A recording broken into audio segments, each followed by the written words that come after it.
রাজনৈতিক দল হিসেবে বাংলাদেশ জামায়াতে ইসলামী নিবন্ধন অবৈধ ঘোষণা করে হাইকোর্টের রায় বাতিল ঘোষণা করেছেন আপিল বিভাগ। সেই সঙ্গে দলটির নিবন্ধন ফিরিয়ে দিতে নির্বাচন কমিশনকে নির্দেশ দেওয়া হয়েছে। তবে দলটির দাঁড়িপাল্লা প্রতীক নিয়ে কোনো নির্দেশনা দেওয়া হয়নি। এ বিষয়টিও নির্বাচন কমিশনকে বিবেচনা করতে বলা হয়েছে।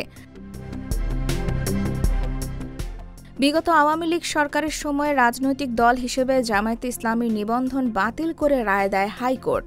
এক যুগ পর সেই রায় বাতিল করে দিল আপিল বিভাগ। হাইকোর্টের রায়ের বিরুদ্ধে জামায়াতে ইসলামের আপিল শুনানি করে প্রধান বিচারপতি সৈয়দ রেফাত আহমেদের নেতৃত্বাধীন আপিল বিভাগের ৪ বিচারকের বেঞ্চ রোববার এ রায় দেয়। ঐতিহাসিক এ রায়ের মধ্য দিয়ে দীর্ঘদিন পর ভোটের রাজনীতিতে ফেরার এমনকি দলীয় প্রতীক নিয়ে আগামী ত্রয়োদশ সংসদ নির্বাচনে অংশ নেওয়ার পথ খুলল জামায়াতে ইসলামীর। জামায়াতকে নির্বাচন কমিশনের দেওয়া নিবন্ধনের বৈধতার চ্যালেঞ্জ করে ২০০৯ সালে রিট করা হয়। ওই রিটের চূড়ান্ত শুনানি নিয়ে সংখ্যাগরিষ্ঠ মতের ভিত্তিতে জামায়াতের নিবন্ধন অবৈধ ঘোষণা করে ২০১৩ সালের ১ আগস্ট রায় দেন হাইকোর্ট। একই সঙ্গে আদালত এই রায়ের বিরুদ্ধে আপিল করার সনদ দেন, যা একই বছর আপিল হিসেবে রূপান্তরিত হয়। রায়ের বিরুদ্ধে ২০১৩ সালে নিয়মিত লিভ টু আপিল করে জামায়াতে ইসলামী।